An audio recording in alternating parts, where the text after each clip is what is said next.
Good afternoon, everyone, and welcome to our next session with Energy Fuels. I'm Joe Farrs, I'm a director here of investment banking at Red Cloud.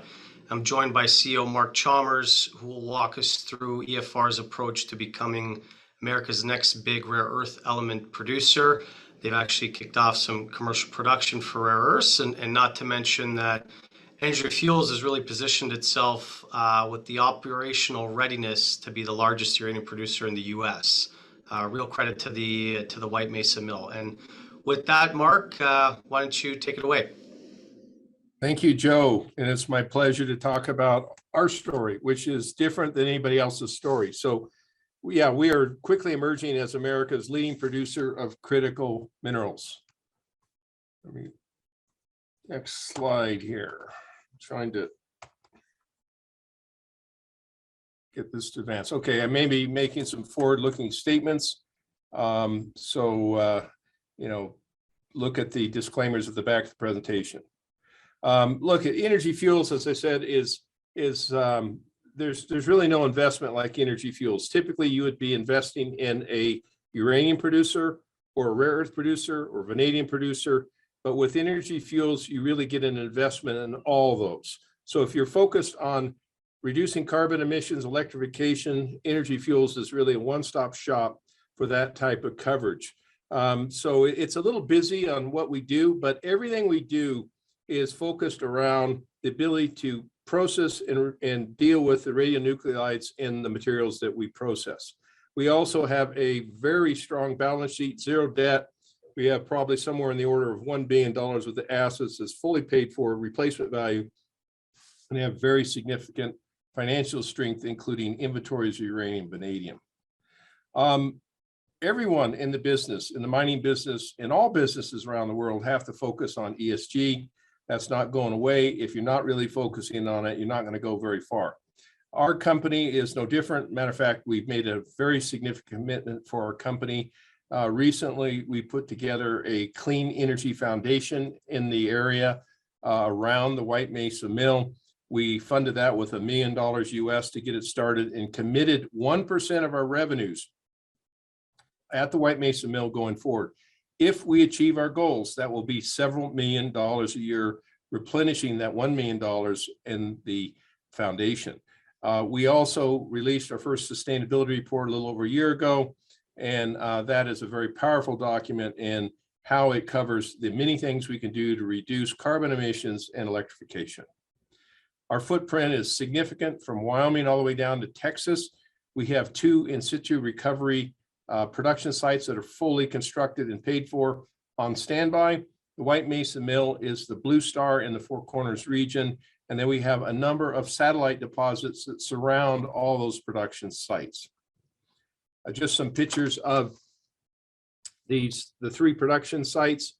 The Alta Mesa site in Texas and Nichols Ranch in Wyoming on standby, and then the White Mesa Mill that is currently producing. And White Mesa is the only operable commercial traditional processing site in the United States of America. It is where we can conventionally process uranium and vanadium and also the rare earths. So it has really become our flagship asset because of what it does and how it does things. The Pinyon Plain mine in Arizona, I actually built that head frame or bolted it together back in 1988. It is the highest grade underground mine in the United States. This slide tells a lot. Over the last 15 years, there's really been only 2 material producers of uranium in the United States over 15 years. That's Cameco's assets, which is sort of the gray, and Energy Fuels assets, which is the dark blue. We produce 86% of the uranium produced in the United States. If you include URANIUM, which is sort of the light blue, 2.7 million, and they were not producing 15 years ago, and they have a real asset, and they can produce uranium, and you include Uranium One's assets in the red, it's like 96% of all the uranium produced by 4 companies, but 2 produce 86%. We believe this reflects where things will go in the future with those that have proven capabilities and have over decades. When you look at us with our peer group, we're right in the sort of the middle of the pack, but there are some substantial differences. number one, look at the fact we have zero debt. We also have vanadium inventory and uranium inventory, which we produced. We didn't buy it. Most of these have bought their inventories, which was a good move, but we produced our inventories, and that goes and echoes to the fact that we know how to produce uranium. But the key thing I want to show on this graph is you look at all these uranium producers or wannabe producers in our peer group. They all have a little green tick, including Energy Fuels. But what they don't have the ability to produce rare earths, vanadium, medical isotopes, or the recycling. So this really puts us in a league of our own when it comes to when you look at Energy Fuels as an investment. Uranium rare earths. Some people criticize this and said, well, why are you going away from uranium? Well, we're not going away from uranium. It's the best rare earth feeds in the world contain uranium that others cannot deal with. Uranium and thorium. We can deal with it. We have a facility that's licensed to do so. Konstantin Karyanopoulos, who some of you will know, has said that Energy Fuels could be the missing link in the rare earth production of rare earths in the world. And we think he's absolutely right. Certainly the focus on critical elements and materials, and the rare earth elements in particular, are projected to increase upwards of 5-fold over the next decade. So we think we're in the right place at the right time. And no other company as advanced in the United States as we are with commercial production of rare earth carbonate at this point in time. So our main focus initially on the rare earths is the monazite sands and monazite hard rock in due course. And the reason we're focused on monazite is it's currently mined around the world, and in places like US, Australia, Brazil, Africa, and elsewhere. It's a byproduct of heavy mineral sands production that is focused on zirconium and titanium. And monazite sands, when upgraded, is extremely high grade. You're looking at between 50 to 60% total rare earth oxides, and in some cases, greater than 60%. When you look at the contained value of oxides, this is between $25,000 to $35,000 per ton of monazite sand if it's upgraded to that 50, 60%. That is staggering. It also has the best distributions of the NdPr and the heavies, the dysprosium, the terbium, and that's what makes it so valuable. And on top of that, when everybody else doesn't want the uranium or the thorium, we can monetize the uranium, and we think we're going to be able to monetize the thorium in due course.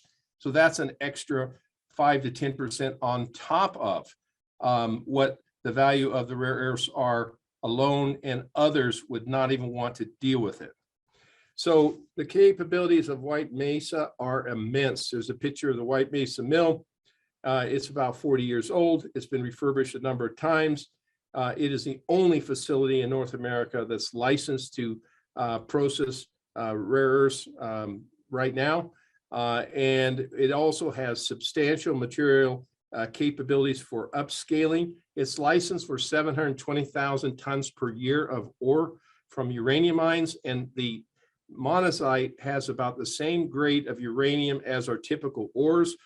To achieve world material scale, we only need a few percent of the capacity of the mill, a few percent, because the rare earth monazite sands and the oxides contained in that are very, very small quantities. So we've only been in the rare earth business. In April, it will be 2 years, but in less than 2 years, we were able to establish an integrated US-European supply chain. We were able to secure material, and we have an agreement with Chalmers to send us their monazite sands. And we also have an agreement with Neo Performance Materials to ship them our carbonate in Estonia. So we have established full integration through the relationships with those two companies. So we're securing material from Chalmers. We're looking at other sources of monazite sands around the world. We're making a rare earth carbonate as we speak at the White Mesa mill, and then we're shipping it on to Neo so that they can do the separations that do not exist in anywhere in the Americas of commercial scale now to Neo in Europe. Long-term, we look at having a US-centric supply chain. We look at having full integration to have secured sources of monazite feed at scale, at world scale. We'll do the carbonate production and recovery of the uranium and thorium at the mill. We have a collaboration with Carrister out of France for the full integration of the separation process. We also have a collaboration with nanoscale powders for the making of metals, and we're working on that as well. We also have a 40-year history in recovering uranium and vanadium from SX technology, which many are afraid of. We are not.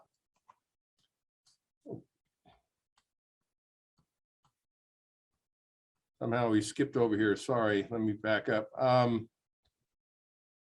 So look at this. This is really where we are with a graphic on the supply chain, how we plan to build it up. The upper line is the existing capabilities we bolted together in less than 2 years. Lower is where we are planning to go in due course. Picture's worth 1,000 words. The upper left-hand corner is the carbonate going to Estonia in 1-ton bulky bags. Some pictures of the lab, some pictures of the mill, and on the far lower right-hand corner is the separation pilot plant we have for a chloride separation route in the mill. We're also building a nitrate separation plant as well. More pictures. The lower left-hand corner is Constantine and myself and Logan Shumway, our mill manager of our packaging area for the rare earth carbonates. And you can see a lot of happy faces with the workers that help to that really material outcome at the White Mesa Mill. As I said, more advanced than others in North America. So we also signed, and I touched on that just at a high level, where we signed an agreement with an alliance, strategic alliance with nanoscale powders to develop sort of an innovative rare earth metal making technologies that are patented. It's early days with that, but we're looking at all types of technologies that can be used to come up with a better outcome, better economics, as well as better ESG criteria for going forward in the value add of the value chain of the rare earth materials. Why will we succeed when others have struggled? Well, we have the permits and we have the ability to deal with radionuclides and monazite. It's a high value product, as I mentioned. It is mined around the world. Up until a few years ago, it was a waste product.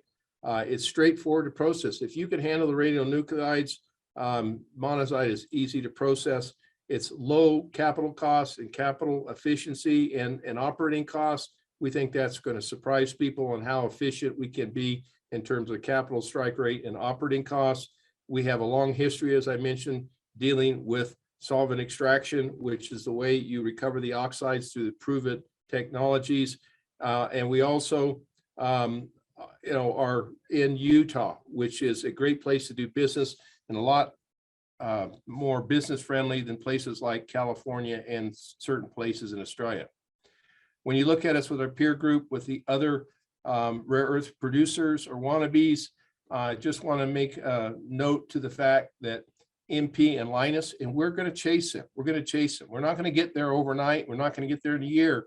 But if we can uprate our capacity and our ability to produce rare earth separated products, we're going to catch them. So we're looking at going from a $1 to $1.5 billion company to a multi-billion-dollar company in due course over the next few years. I also want to point out, when you look at the basket value recovered of monazite versus bastnäsite, you can see a material differentiator in the value chain when it goes into the plant. That is a big deal.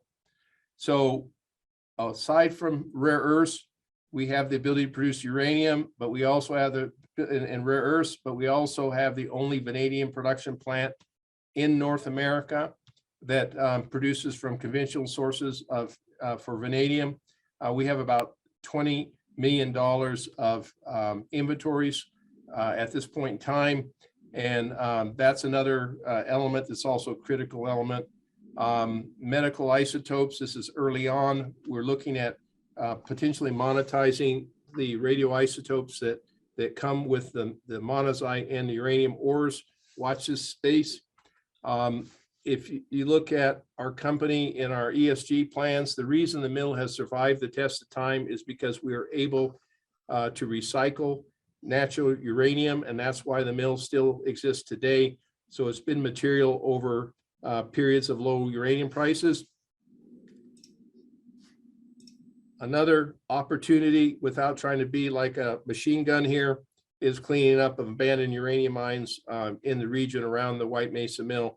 We've already assisted with cleaning up one mine. The little green star down there by Albuquerque was a private mine.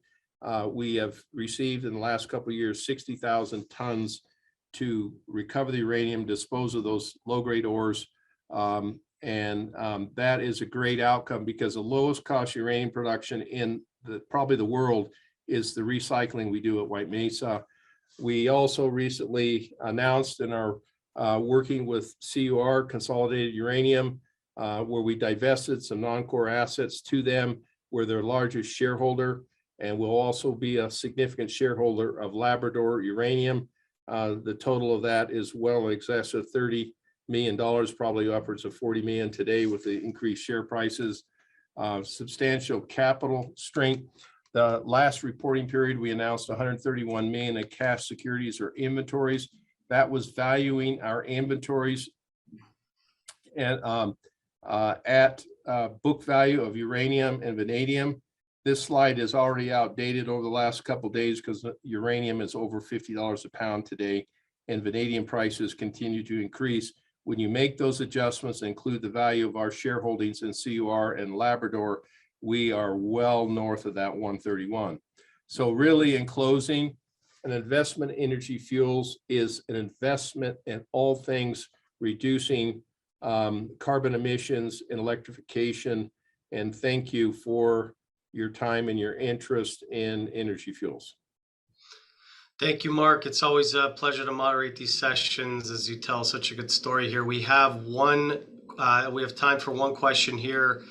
With everything that's going on with Russia and Ukraine right now, long-term contracts, are utilities getting scared? Short answer, yes. Should they be scared? Yes. All the above, yes.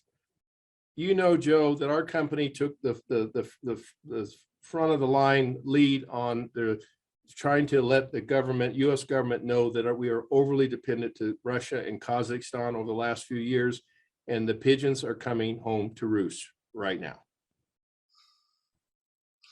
Yeah, agreed. Could definitely see that, and it's already telling with uranium pricing north of $50 a pound. Who knows where we'll be by next week? Well, I do want to take your time, Mark. Thank you for your time, Mark. Always, again, it's appreciated for you to speak with us here.